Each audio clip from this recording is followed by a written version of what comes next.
Perkenalkan, nama saya Amara Lusumi Sabila Haki dengan NRP 2043221 Di sini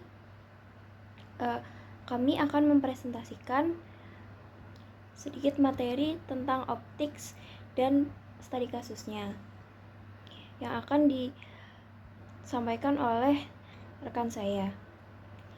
Untuk waktu dan tempat dipersilahkan. Assalamualaikum warahmatullahi wabarakatuh. Di sini saya dan teman saya Valen akan menjelaskan mengenai clustering menggunakan algoritma optics. Apa sih algoritma optics itu? Algoritma optics itu merupakan salah satu metode clustering yang berbasis kepadatan yang dikembangkan untuk mengatasi keterbatasan algoritma di Basecamp.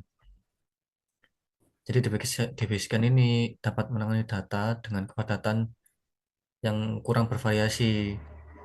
Maka dengan menggunakan optics, kita dapat menangani data tersebut dengan kepadatan yang lebih bervariasi daripada di Basecamp. Cara kerjanya adalah mengurutkan titik-titik berdasarkan jarak jangkauan mereka. Kemudian menggunakan urutan titik-titik tersebut untuk mengidentifikasi struktur dari cluster. Kelebihannya, yang pertama adalah fleksibilitas dan kepadatan variabel. Optics itu unggul mengidentifikasi cluster pada data yang sangat padat dan bervariasi, mengatasi keterbatasan di Basecamp yang bergantung pada nilai epsilon tetap. Kemudian, tidak memerlukan penentuan jumlah klaster secara eksplisit, di mana algoritma ini secara unsupervised sehingga tidak perlu menentukan jumlah klaster di awal. Jadi, klaster yang diidentifikasi tadi itu berdasarkan struktur kepadatan data. Selanjutnya adalah kemampuan visualisasi. Dengan rich reachability plot, pengguna dapat secara visual mengevaluasi struktur data dan memilih threshold untuk ekstraksi klaster sesuai kebutuhan aplikasi. Di balik kelebihannya, terdapat kekurangan dari algoritma optik tersebut. Yang pertama adalah ketergantungan pada parameter minimum points. Parameter ini memerlukan penentuan parameter minimum dalam mengidentifikasi jumlah titik yang harus ada dalam sebuah klaster. Selanjutnya, kesulitan pada data berdimensi tinggi. Jarak antar titik menjadi kurang informatif sehingga parameter kepadatan sulit untuk didefinisikan dengan baik. Kebutuhan akan post processing tambahan. Karena tidak menghasilkan partisi klaster yang jelas, diperlukan langkah post processing tambahan untuk menginterpretasikan hasil reachability plot. Yang terakhir, waktu komputasi yang lama. Karena menangani kepadatan yang bervariasi, algoritma ini bisa menjadi sangat lambat untuk mengomputasi dataset yang cukup besar. Selanjutnya adalah mengenai studi kasus yang akan dijelaskan oleh teman saya.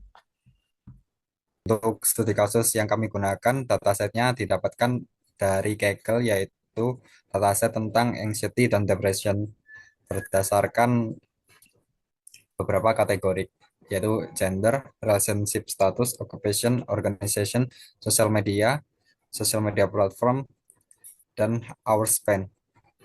Oke, berikutnya kita masuk ke tutorial Python.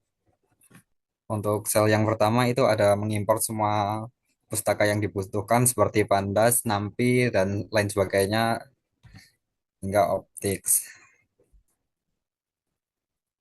Oke, coba di run.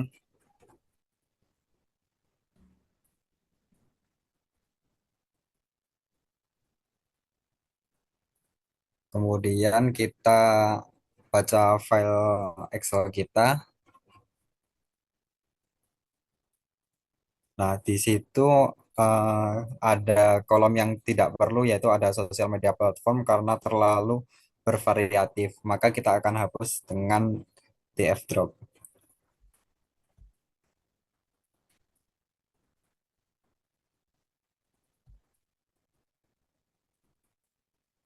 Untuk sel berikutnya itu mengkelompokkan variabel. Untuk variabel kategorik ada sebagai berikut, dan number numeric kategorik ada sebagai berikut dengan include np number.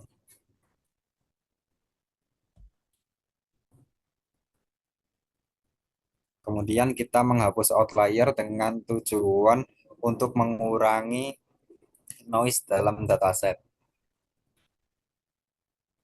Oke, selanjutnya kita mencari korelasi variabel numerik. numerik.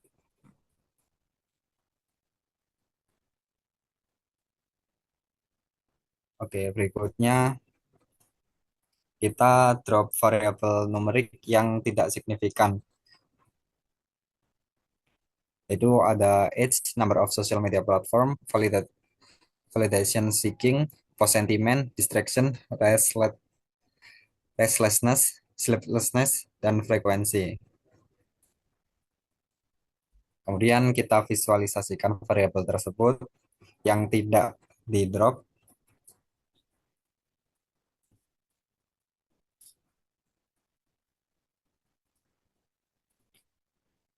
Berikut adalah visualisasinya. Kemudian kita next aja ke visualisasi variabel kategorikal.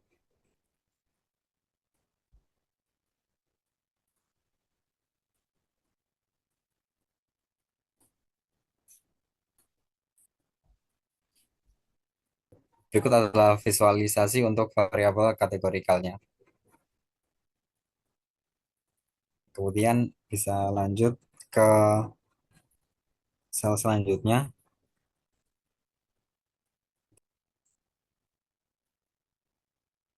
Untuk sel ini adalah labeling menggunakan one hot encoding lalu menggabungkan hasil encodingnya dengan variabel numerik untuk membuat data siap digunakan pada proses clustering.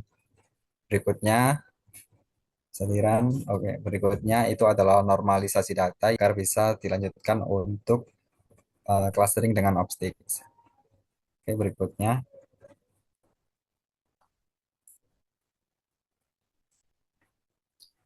adalah melakukan clustering dengan algoritma optics. Itu algoritma optics dengan min samples adalah 10 dan XI adalah 0,05 dan mini cluster size adalah 0,05. Kemudian next kita kasih level cluster dan visualisasi proporsi anggota tiap cluster dengan pie chart untuk melihat karakteristiknya. Berikutnya adalah reachability plot.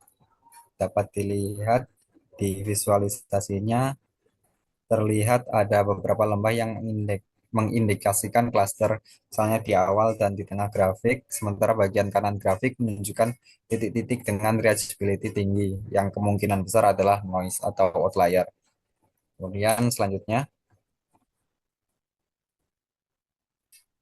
bisa bilang, ini adalah visualisasi menggunakan dua variabel pentingnya, yaitu anxiety dan depression. Dapat dilihat bahwa banyak titik yang berwarna biru dengan label negatif 1 yang menandakan jumlah noise cukup besar. Kemudian terdapat 4 klaster selain noise, yaitu 0, 1, 2, dan 3, yang mengindikasikan persebaran agak terpisah-pisah dan tidak terlalu padat, yang menunjukkan bahwa distribusi data cenderung bervariasi dan tidak memiliki pola klaster yang sangat jelas. Kemudian bisa di next. Selanjutnya adalah evaluasi silhouette score, yaitu untuk mengukur kualitas klaster menggunakan silhouette score. Nilai mendekati 1 berarti klaster terbentuk dengan baik dan didapatkan nilainya adalah 0,31 yang artinya model kurang baik dengan rasio data yang dianggap noise sebesar 64,44%. Cukup sekian penjelasan metode optics untuk clustering dari kami. Jika ada salahnya, mohon maaf. Wassalamualaikum warahmatullahi wabarakatuh.